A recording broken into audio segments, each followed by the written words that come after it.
पहली बार ऐसा हुआ है कि दो सुपरस्टारों को एक साउथ के हीरो ने मात दे दी। भले ही इस दुश्मन का चेहरा ना दिखता हो, भले ही इस दुश्मन का नाम ना पता हो, लेकिन बिना नाम बिना चेहरे के भी इस दुश्मन ने इन दोनों सुपरस्टारों की लाइमलाइट छीन ली। पहली बार किसी साउथ के हीरो ने बॉलीवुड के हीरो को खतरनाक तरीके से धोया है। अगर इस मूवी में कुछ देखने लायक है तो साउथ के पृथ्वीराज। जी हाँ, कमाल की वॉइस है इनकी भैया, आप देखोगे तो लगेगा वाकई में दुश्मन वाली फीलिंग आती है। माना कि बॉलीवुड वालों ने इस बकवास वीएफएक्स के जरिए इस मूवी को थोड़ा सा डिस्टर्ब बना दिया है, लेकिन अगर डायलॉग डिलीवरी की बात करें, अगर कॉमेडी तो छोड़ो, अगर एक्शन की बात करें तो भैया Prithviraj is the best in this movie. तो आप लोग अगर देखने जा रहे हो तो टाइगर और अक्षय को छोड़ के पृथ्वीराज को देख सकते हो, सबसे ज्यादा आपको मजा उसी में आएगा। बड़े मियां छोटे मियां ये नाम सुनते ही हमारे गोविंदा और अमिताभ बच्चन की एक बड़ी सी फोटो सामने छप जाती है, जिसका नाम डुबाने में हमारे बॉलीवुड वालों ने एक भी कसर नहीं छोड़ी। जी हाल ही में आई हमारी बड़े मियां छोटे मियां ने तो भैया फुसकी निकल गई। मतलब कहते हो ना, दिखाया क्या बड़ा वाला बारूद और निकला क्या अनार। बड़े मियां छोटे मियां एक ऐसा नाम जिसने देश को एक ऊंचाइयों पर पहुंचाया, जिसने देश में एक जोड़ी को नाम दिया बड़े मियां छोटे मियां, जिसने देश में एक बेस्ट जोड़ी कॉमेडी के रूप में सामने आई, जिसमें एक जोड़ी बेस्ट एक्शन के रूप में सामने आई। लेकिन 2024 में बॉलीवुड वालों ने कोई कसर नहीं छोड़ी है भैया इस नाम को डुबाने में।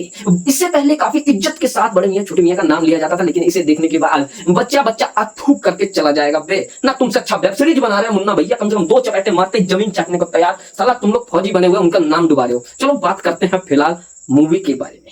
इस मूवी का रिव्यू देने से पहले आप लोग को पहले ही बता देते हैं कि जो लोग 3D के दीवाने हैं, ज्यादा पैसा खर्चा करने की जरूरत नहीं है, 2D में भी वही क्वालिटी आपको देखने को मिल जाएगी। इसलिए बहुत पैसा वाले हो तो अकाउंट नंबर नीचे दे देते हैं, उसमें जाके बकायदा जितना मर्जी हो ढोस देना, लेकिन इस मूवी पे 3D लेवल पे बिल्कुल पैसा खर्चा नहीं करना। बिल्कुल आप 2D में भी अगर चश्मा वश्मा लगा के जाओगे तो भैया आंखें सुरक्षित रहेंगी और वही एक्शन देखने को मिलेगा। तो चलो बढ़ते हैं मूवी की तरफ। एक ऐसा विलन बे ना जिसका कोई चेहरा है, ना जिसका कोई नाम है, ना जिसका कोई पता है, नहीं कौन हो बे, एलियन हो, कहां से आए हो समझ नहीं आ रहा है। और दो ऐसे हीरो ने, मेरे को समझ नहीं आ रहा हीरो कह क्यों रहे हैं इनको ना भैया। गोविंदा और अमिताभ बच्चन की जोड़ी लगती थी, क्या कॉमेडी करते थे भैया, मजा आ जाता था। इन दोनों ने तो भैया सूसू कर दिया है इस मूवी पे। मतलब 300 करोड़ में कोई ऐसे सूसू करके चला जाएगा, हमने सोचा भी नहीं था।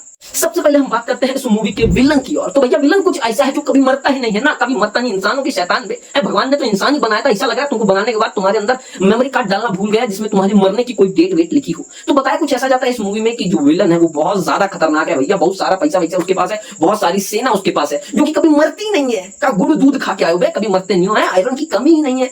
साला एक हम है, रोज सुबह शाम दूध पीते, साला कुछ असर ही नहीं हो रहा। ये साले पता नहीं क्या खा के मरते ही नहीं है। हाँ, तो हम लोग कहाँ थे विलन की ओर। एक ऐसा संखी विलन जिसको हिंदुस्तान पे अटैक करना है, जो साला बिना मतलब के कोई दुश्मन नहीं है, फिर भी साला बिना मतलब 3-4 देशों को आपस में लड़ाने की सोच रहा है ना। साले कमाओ धमाओ है, ऐश करो, बीवी बच्चों के साथ गर्लफ्रेंड के साथ जाओ। सालों लड़ाई में क्या तुमको रखा है। कहानी कुछ ऐसी है कि एक नल्ले विलन के लिए हमारे बॉलीवुड के 2 सुपरस्टारों को बलि चढ़ाया जाता है, जिनकी एक्टिंग तो एक्स्ट्रा लेवल है। जी हाँ, एक को तो खिलाड़ी कुमार कहते हैं और एक को तो टाइगर श्रॉफ कहते हैं, जो भैया इतना कूदता है कि पैंट भी कम पड़ जाती है फटने के लिए। कुछ ऐसा ही इस मूवी पे हुआ है। इन लोगों ने ना घोड़ों को छोड़ा है, ना प्लेन को छोड़ा है, ना ब्लास्ट को छोड़ा है, ना गाड़ियों को छोड़ा है। साला जिधर देखो ब्लास्ट किए जा रहे हैं। ना बाप का पैसा है इतना उड़ा रहे हो, हैं हर जगह, कभी लकड़ी उड़ा रहे हो, कभी घर उड़ा रहे हो। आराम से शांति से भी बात कर सकते हो तुम लोग। और इन लोग को कुछ ज्यादा ही चुल मची हुई है कॉमेडी करने की। मतलब डायलॉग तुम छोटी बच्ची से बाहर निकल नहीं रहे और तुमको केमिस्ट्री जमानी है गोविंदा और अमिताभ बच्चन वाली। फिलहाल आगे हम आपको बताते हैं क्या होता है इस मूवी में। हमारे देश के 2 सुपरस्टार जाते हैं एक खतरनाक मिशन जिसका नाम बड़े मियां छोटे मियां रखा गया। और जाते किसमें से भैया, तगड़ तगड़ तगड़ तगड़ घोड़ों को लेके जाते ना। इनकी अम्मा रख के गई थी हवाई जहाज में घोड़े, इनको है ना, कार से तो जा नहीं सकते ये लोग, घोड़े लेके गए थे। फालतू में इनको पैसा खर्चा करवाना है, कोई बात नहीं, फिर भी ये लोग जाते हैं। और देखो डायलॉग, मतलब भैया इस मूवी में जिसने भी ये घटिया डायलॉग लिखे हैं ना, लाओ भैया उसको हम चप्पलों का ऑस्कर देंगे ना। इस मूवी में जो ऑस्कर मिलने वाला है सिर्फ इस डायलॉग की वजह से ही मिलने वाला है। एक तो इतने घटिया डायलॉग, ऊपर से ये छोटी बच्ची बोलने वाले डायलॉग के बाप हमारे टाइगर श्रॉफ भैया, ये तो छोटी बच्ची से बाहर निकलते ही नहीं है, इनको टाइम ही नहीं है भैया। मतलब एक्टिंग तो ढंग से करना पा रहे, इनको कॉमेडी जरूर करनी है। तो भैया सबसे पहली बात बता दूं, अगर कॉमेडी सोच के जा रहे हो उसको देखने तो बिल्कुल अपने दिमाग से निकाल दो। कोशिश बहुत करते हैं लेकिन किसी का बाप इनके अंदर से कॉमेडी नहीं निकलवा सकता। चलो टाइगर श्रॉफ भैया तो हम मान लेते हैं कि कॉमेडी और डायलॉग उनके बस की बात नहीं है, उम्मीद ही छोड़ चुकी है पब्लिक। लेकिन अक्षय पाजी का क्या, मतलब एक टाइम था कि अक्षय पाजी अगर नॉर्मल वे में भी अगर बोलते तो लगता है भैया कॉमेडी कर रहा है, लेकिन इस फिल्म में उनकी कॉमेडी कहीं भी जरा सी भी नहीं दिख रही है। जी हाँ, इस मूवी पे हमको लगा था कि अक्षय कुमार टाइगर श्रॉफ को अपनी एक्टिंग और कॉमेडी स्किल के कारण इस मूवी को खींच ले जाएंगे, लेकिन एक हम देख रहे हैं कि दोनों बाहों में बाहें डालकर पूरा ऑस्कर दिलाने की तैयारी कर रहे हैं। मतलब एकदम इस मूवी को ऑस्कर दिया जाएगा, वो भी बड़े बड़े।